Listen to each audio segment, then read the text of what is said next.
If you think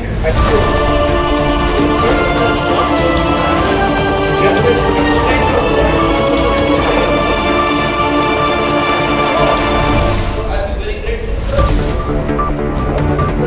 And if I am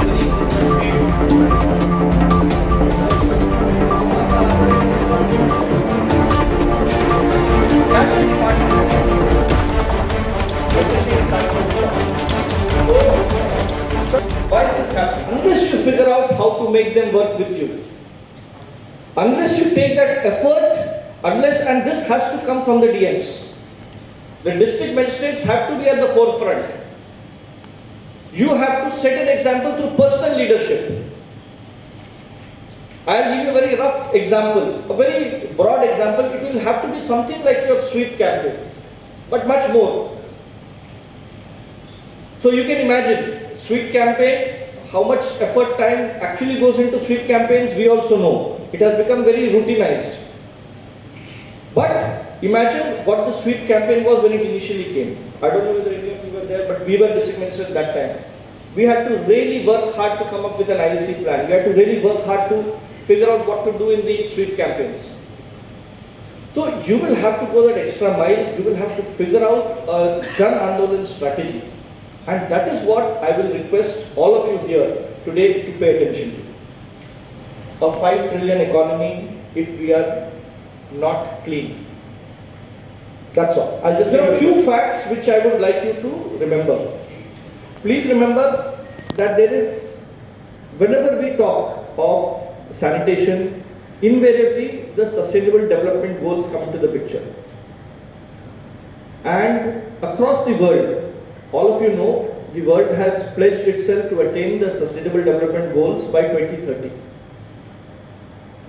With the toilet story, we achieved part of the sustainable development goals, especially the one relating to elimination of open defecation. We achieved that 11 years ahead of schedule in 2019. But the remaining part of safe hygiene, of safe sanitation, we still have to achieve it by 2030. Now, globally, the architecture is, there is a joint monitoring program, and the WHO and UNICEF, they are the custodians of the global data, and they advise countries and states as to what is or how well you are handling sanitation. So when the world evaluates sanitation, or if you are talking about evaluation of sanitation on a global scale, the benchmark is safely managed sanitation services. That is the exact word. They are looking at safely managed sanitation services. So what is this? It broadly comes down to fecal sludge management. It doesn't talk about solid waste management. It doesn't talk about grey water management. It does not talk about toilets. It does, partly, indirectly it does. It talks about fecal sludge management. So, sir, if I would like you to prioritize anything in sanitation, it would be fecal sludge management. Because that is how the world evaluates us. And right now, let me tell you, we are at 54% on the global scale. 54%. And if we want to be considered somewhere in the reckoning for a global status, or to be considered a sanitation superpower, or even a sanitation power, you will have to perform on fecal sludge management. So that involves setting up an FSM ecosystem. You need to have, first of all, you need to have a FSM policy. So that is the first task before the state, to prepare an FSM policy. Again, an FSM policy cannot work in isolation. It has to be in convergence. See, the tricky part about sanitation is no one department can do it. Unfortunately or fortunately, it requires a whole of government approach. So you will need to get urban to work together, you will need to get rural development to work together, you will need to get Panchayati Raj to work, you will need to get health to work, you will need to get WCD to work, you will need to get education to work, all the stakeholders will need to work to push sanitation. And that is what we are attempting to do at Government of India level. We have initiated interministerial discussions, we have prepared interministerial charters, we have prepared interministerial targets, and we'll be sharing them with the states. Of course, right now the Model Code of Conduct prohibits us from sharing it. But trust me, the way ahead is going to be very, very, let me say, hectic for you. So, in convergence, the first challenge before the state is to prepare an FSM policy. So here I would advise whatever partners are working with the state, CDD and others, whoever is working with the state, please look at the good FSM policies which have been prepared by other states, use that as a benchmark, and then tailor those good policies for your state. You understand the limitations better. I will not say what works in Tamil Nadu will work in Tripura, but please look at what they are planning. Even if they are at an advanced stage, but you still need to benchmark somewhere below what they are benchmarking. Because we don't want to see you losing out on the race altogether. So, please, the first challenge before the state is to prepare an FSM policy. The second is to set up an ecosystem. So the ecosystem will be deciding who will be the registering authorities, who will register the desludging operators, will it be the ULBs, will it be the district magistrate, will it be the subdivisional magistrates? Because unless you bring mainstream administration into this, भाई कुछ काम प्यार से होता है और बहुत सारा काम डंडे से होता है, and जब तक दोनों साथ साथ नहीं काम करेंगे, आप behavioral change नहीं ला पाएंगे. So the incentive for market failure in fecal sludge is very high, because let us face it, it's not an incentive driven market. So unless you bring in incentives and regulations, both penalties and incentives, you will not get a good ecosystem. So the second challenge before the state is developing an FSM ecosystem. And let me tell you, only 2 or 3 states till date in India out of 36 states and UTs.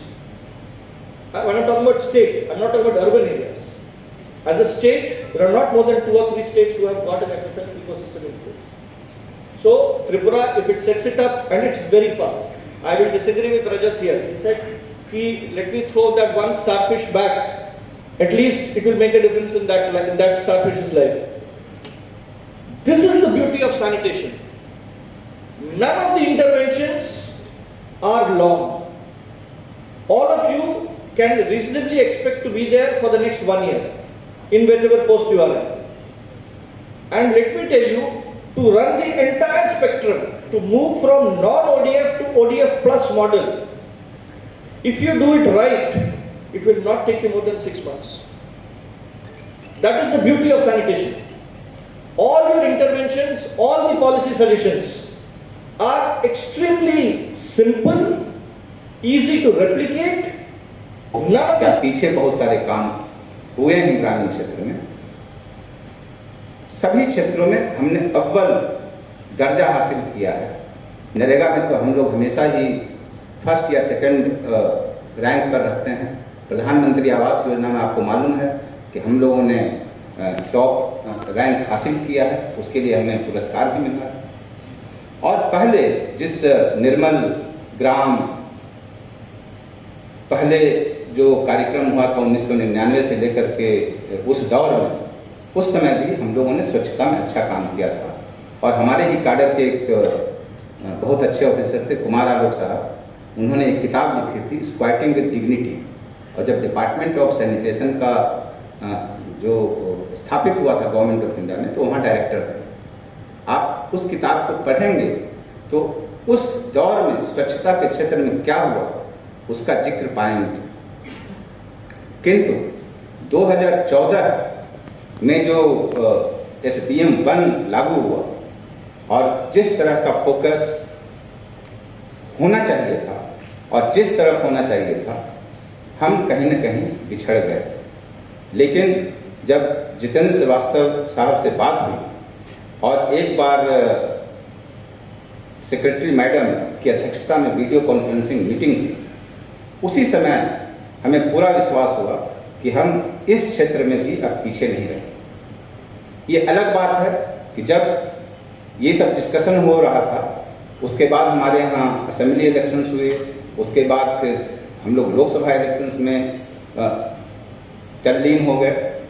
लेकिन मैं आप लोगों की तरफ से, आप लोगों के बिहाफ पे जितेंद्र श्रीवास्तव साहब और उनकी टीम को विश्वास दिलाना चाहता हूँ कि हम बहुत जल्दी ही इस क्षेत्र में भी अव्वल दर्जे पर पहुँच जाएंगे। और जिस तरह की पॉलिसी का उन्होंने जिक्र किया, फीकल स्लज मैनेजमेंट हो, इकोसिस्टम डेवलप करने की बात हो, कन्वर्जेंस की बात हो, हम लोग सब कुछ करेंगे और रिकॉर्ड टाइम में करेंगे। और जैसा कि अभिषेक सिंह साहब ने बताया कि मेरी अध्यक्षता में जो हर महीने बैठक होती है और उसके लिए भी डेट फिक्स है। हर महीने की पहली सोमवार को 11 बजे हम सभी लोग यहाँ जो भी बैठे हुए हैं वीडियो कॉन्फ्रेंसिंग के माध्यम से मिलते हैं।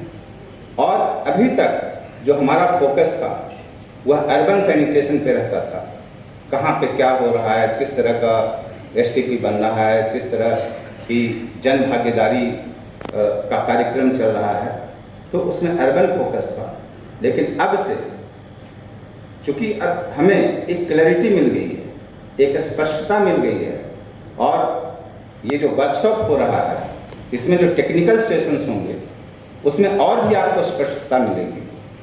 निश्चित रूप से हम लोग एक सिस्टमेटिक तरीके से अपना काम करेंगे और उस मुकाम तक पहुंचेंगे जब जितेंद्र श्रीवास्तव साहब यहाँ आएंगे और आप लोगों में से कई लोगों को पुरस्कृत करेंगे। ये मुझे पूरा विश्वास है। मैं ज़्यादा वक्त नहीं लूँगा क्योंकि टेक्निकल सेशंस ज़्यादा महत्वपूर्ण होते हैं। आप लोगों ने बहुत सारे ऐसे क्षेत्र हैं जहां असंभव को संभव किया। अभी क्लीन ऑफिस ग्रीन ऑफिस की चर्चा हो रही थी।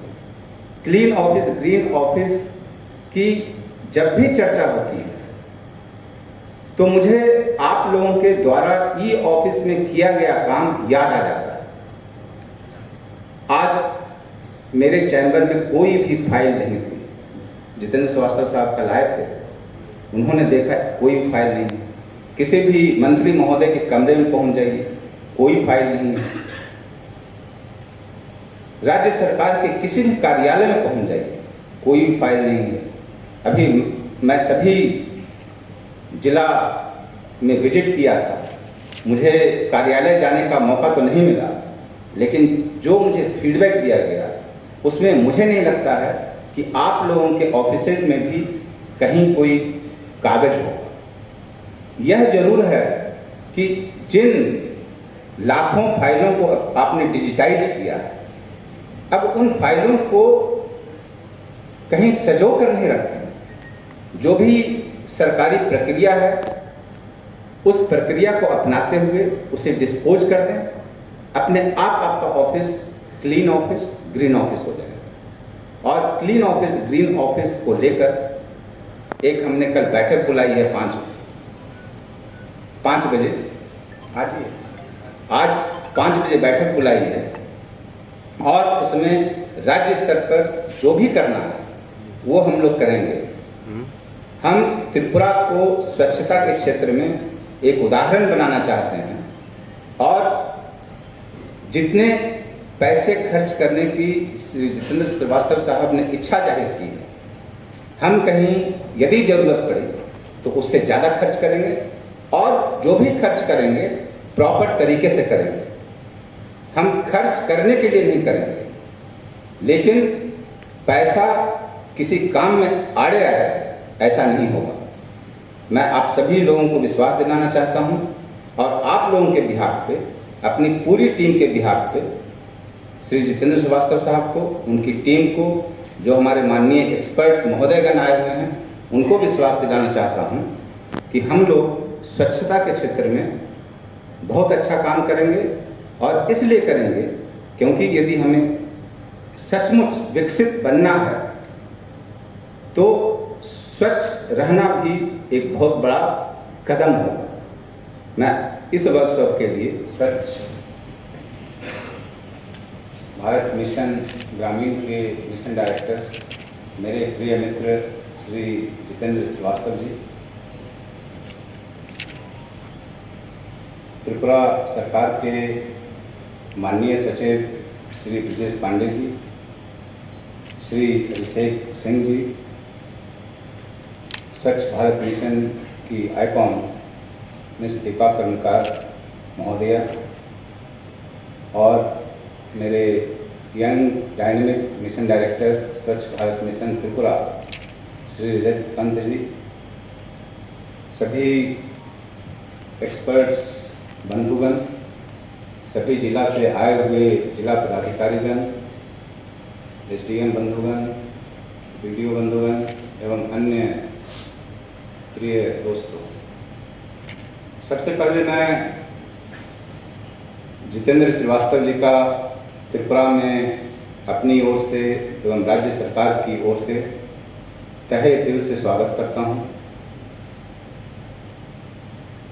आप लोगों को यह तो पता चल गया होगा कि हम नाम, वो भी जितेंद्र हैं, मैं भी जितेंद्र हूँ, लेकिन एक और खासियत है कि जिस जिला में मैं जिला पदाधिकारी था, बिहार के भोजपुर जिला में, उसी जिला में वे भी जिला पदाधिकारी रह चुके थे। और जब मैं भोजपुर में जिला पदाधिकारी का पद संभाला तो मेरे लिए बहुत ही मुश्किल काम था कि उन्होंने जिन बेंचमार्क्स को स्थापित किया था, विकास के जो विभिन्न आयाम होते हैं, उन आयामों को मैं कैसे छूऊं या उनके करीब कैसे पहुंचूं, ये हमारे लिए बहुत ही मुश्किल काम था, एक चैलेंजिंग काम था। और जिस तरह का वक्तव्य आपने अभी सुना, आपको पता चल गया होगा कि जिस काम को वो अपने हाथ में लेते हैं, कितनी बखूबी से, कितने पैशन के साथ वो करते हैं और सभी लोगों को उस काम के प्रति कितना उत्साहित करते हैं। और इसी क्रम में पहली बार जब उनका फोन आया स्वच्छता के कार्यक्रम को लेकर के, तो मुझे बहुत खुशी हुई। खुशी इस बात से हुई कि उन्होंने त्रिपुरा जैसे राज्य के लिए इतनी रुचि दिखाई और बहुत दिनों बाद उनसे बातचीत हुई थी और उसी दिन से मुझे पूरा विश्वास हो गया कि यदि हमारा राज्य किसी क्षेत्र में बहुत आगे बढ़ सकता है तो वह स्वच्छता, सैनिटेशन जो मिशन है उसमें बढ़ सकता है। जहाँ तक ओवरऑल स्वच्छता मिशन की बात है, तो हम में से कुछ लोग पिछले साल नेशनल ग्रीन ट्रिब्यूनल के सामने उपस्थित हुए थे, लेकिन जब नेशनल ग्रीन ट्रिब्यूनल के सामने कोई भी बात होती है तो अर्बन सैनिटेशन का फोकस रहता है। और आप सभी जानते हैं, हमारे लिए बहुत ही फख्र की बात है कि पिछले साल एनजीटी ने सभी राज्यों को बिना किसी एक्सेप्शन के जुर्माना लगाया था। और त्रिपुरा ही एक ऐसा राज्य था कि हम लोगों ने urban sanitation, solid waste management और जो लिक्विड वेस्ट मैनेजमेंट में है, दोनों में अच्छा काम देख करके इन्होंने कोई भी जुर्माना नहीं लगाया। और यही नहीं, उन्होंने त्रिपुरा के काम को अप्रिशिएट किया था, इसकी प्रशंसा की।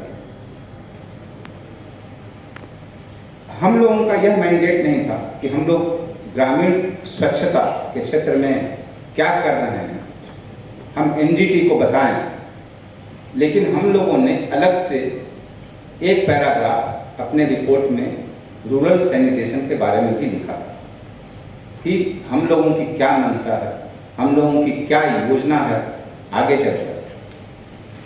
और इस बात को अप्रिसिएट किया गया था कि पूरे एनजीटी के प्रेजेंटेशन में जितने भी राज्य आए उन्होंने इसका जिक्र नहीं किया, लेकिन हम लोगों ने बिना पूछे रूरल सैनिटेशन में क्या करना चाहते हैं उसके बारे में हमारी मंशा का उल्लेख था। और यही नहीं, इस बार जब हम लोग 16 तारीख को एनजीटी के सामने उपस्थित हुए और जब उन्होंने देखा कि अर्बन सैनिटेशन और रूरल सैनिटेशन को लेकर जो विभिन्न विभाग हैं उनके बीच एक एमओयू हुआ है और एक तरीके से कन्वर्जेंस का प्रयास किया जा रहा है, इसकी भी उन्होंने प्रशंसा की। और मैं आपको यह बताना चाहता हूं कि जहां तक रूरल सैनिटेशन का प्रश्न है, राज्य सरकार के स्तर पर हम लोग काफ़ी गंभीर हैं और यह वर्कशॉप का जब आइडिया मेरे सामने आया तो मुझे लगा कि नहीं, इसकी ज़रूरत है। और मैंने ब्रिजेश पांडे साहब को कहा कि नहीं, हमें इसलिए करना चाहिए क्योंकि एक हमारे अंदर एक भावना थी कि कहीं न कहीं हम लोग ग्रामीण क्षेत्र में स्वच्छता को लेकर पीछे रह गए, पीछे अन्य राज्यों की तुलना में रह गए, जबकि त्रिपुरा का इतिहास है कि ग्रामीण क्षेत्र में कोई भी काम, और आपने कर दिखाया है, वह नरेगा का काम हो, प्रधानमंत्री आवास योजना का कार्यक्रम हो, या पीछे बहुत सारे काम हुए हैं ग्रामीण क्षेत्र में, सभी क्षेत्रों में